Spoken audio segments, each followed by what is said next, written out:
গেল সপ্তাহে যুক্তরাষ্ট্র সফরে একাধিক বাণিজ্য চুক্তিতে সম্মত হন ভারতের প্রধানমন্ত্রী নরেন্দ্র মোদী। প্রেসিডেন্ট ট্রাম্পের পাশাপাশি বৈঠকে বসেন ডিপার্টমেন্ট অফ গভর্নমেন্ট এফিসিয়েন্সি ডিওজির প্রধান ইলন মাস্কের সঙ্গে।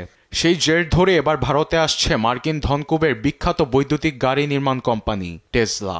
দেশে নির্মাণ হবে কোম্পানির কারখানা। এতে মাস্কের প্রতি ক্ষোভ জানান মার্কিন প্রেসিডেন্ট, এমনটি বলছে ভারতীয় গণমাধ্যম এনডিটিভি। মাস্কের এমন সিদ্ধান্ত নিয়ে সম্প্রতি ফক্স নিউজের সাক্ষাৎকারে মুখ খুলেছেন মার্কিন প্রেসিডেন্ট। বলেন, ভারতে টেসলার কারখানা বানানো হলে মার্কিনীদের সঙ্গে অন্যায় করবেন ইলন মাস্ক, যার কারণ অতিরিক্ত শুল্ক। একই সঙ্গে বিশ্বের অন্যান্য দেশ যুক্তরাষ্ট্রের উপর শুল্ক আরোপ করে বলে দাবি করেন ট্রাম্প। আমদানি শুল্ক 100% থাকার কারণে ভারতকে ইঙ্গিত করে বলেন এসব দেশে গাড়ি বিক্রি করা অসম্ভব।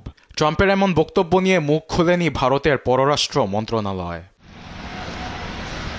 তবে এনডিটিভি বলছে, মার্চেই ভারতে আসছে বৈদ্যুতিক যানের ওপর নতুন আমদানি শুল্ক নীতি, যেখানে $500 মিলিয়ন বিনিয়োগ ও কারখানা স্থাপনের বিনিময়ে 100 থেকে শুল্ক নেমে আসবে 15%। এদিকে ভারতে লোকবল নিয়োগের জন্য সোমবার লিঙ্কডইনে 13টি পদের জন্য প্রার্থী চেয়ে বিজ্ঞপ্তি দিয়েছে টেসলা, যার মধ্যে কাস্টমার সার্ভিস বা গ্রাহক সেবা পদ উল্লেখযোগ্য।